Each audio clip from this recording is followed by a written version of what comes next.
नमस्कार दोस्तों। एक आरोपी को चुप रहने का अधिकार है। उसे अपने खिलाफ दोषपूर्ण बयान देने के लिए मजबूर नहीं किया जा सकता। आरोपी की चुप्पी से कोई प्रतिकूल निष्कर्ष नहीं निकाला जा सकता। यदि यह स्थिति है तो अपीलकर्ता की गिरफ्तारी के लिए दिए गए आधार पूरी तरह से अस्थिर होंगे। ऐसे आधारों पर अपीलकर्ता को सीबीआई मामले में और अधिक हिरासत में रखना न्याय का मखौल होगा, खासकर तब जब उसे पीएमएलए के अधिक कठोर प्रावधानों के तहत उन्हीं आरोपों पर पहले ही जमानत मिल चुकी है। ये कहना था जस्टिस भुयान का। आपको बता दूं कि दिल्ली शराब नीति मामले में मुख्यमंत्री अरविंद केजरीवाल को सुप्रीम कोर्ट से बेल मिल गई है। वो 177 दिनों के बाद तिहाड़ जेल से रिहा हो गए हैं। जेल के बाहर आप नेताओं और कार्यकर्ताओं ने उनका जोरदार स्वागत किया और इस मौके पर उनकी पत्नी सुनीता केजरीवाल भी मौजूद रही। कार्यकर्ताओं ने पटाखे जलाकर अपनी खुशी का इजहार किया। आपको बता दूं कि सुप्रीम कोर्ट ने शर्तों के साथ मुख्यमंत्री को जमानत दी है। 10 लाख रुपए के मुचलके पर उन्हें बेल दी गई है। बेल में रहते हुए वो ना तो दफ्तर जा सकेंगे और ना ही किसी फाइल पर अपने साइन कर सकेंगे। उन्हें ट्रायल के दौरान कोर्ट में भी पेश रहना होगा। इसके अलावा सुप्रीम कोर्ट में क्या कार्रवाई हुई ये भी जानते हैं। शराब नीति मामले में संबंधित सीबीआई की एफआईआर में दिल्ली के मुख्यमंत्री अरविंद केजरीवाल को जमानत देने वाले फैसले में सुप्रीम कोर्ट के जस्टिस उज्जवल भुयान ने कहा कि एजेंसी इस आधार पर उनकी गिरफ्तारी को उचित नहीं ठहरा सकती कि उन्होंने पूछताछ के दौरान गोलमोल जवाब दिए।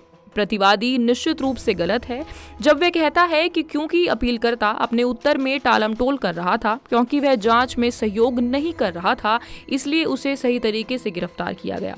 अब उसे हिरासत में रखा जाना चाहिए। यह प्रस्ताव नहीं हो सकता कि केवल तभी जब कोई आरोपी जांच एजेंसी द्वारा पूछे गए प्रश्नों का उत्तर उसी तरह देता है जिस तरह से जांच एजेंसी चाहती है कि आरोपी उत्तर दे।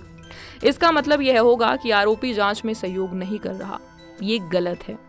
इसके अलावा प्रतिवादी टालमटोल वाले उत्तर का हवाला देते हुए गिरफ्तारी और निरंतर हिरासत को उचित नहीं ठहरा सकता।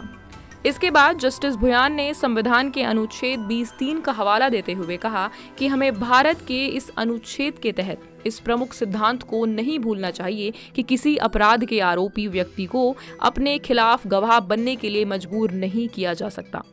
इस न्यायालय ने माना है कि इस तरह की सुरक्षा किसी अपराध के आरोपी व्यक्ति को न केवल उस साक्ष्य के संबंध में उपलब्ध है जो मुकदमे के दौरान अदालत में दिया जा सकता है, बल्कि यह उस आरोपी को भी उपलब्ध है जो पिछले चरण में उसके खिलाफ कोई आरोप लगाया गया हो। इसके परिणाम स्वरूप सामान्य तौर पर उसके खिलाफ मुकदमा चलाया जा सकता है। एक आरोपी को चुप रहने का अधिकार है। उसे अपने खिलाफ दोषपूर्ण बयान देने के लिए मजबूर नहीं किया जा सकता।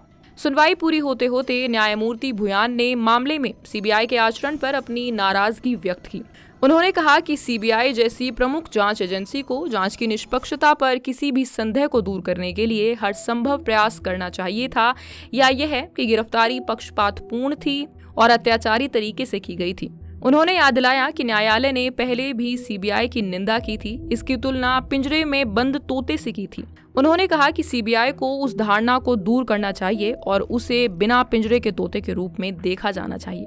धन्यवाद। जय हिंद।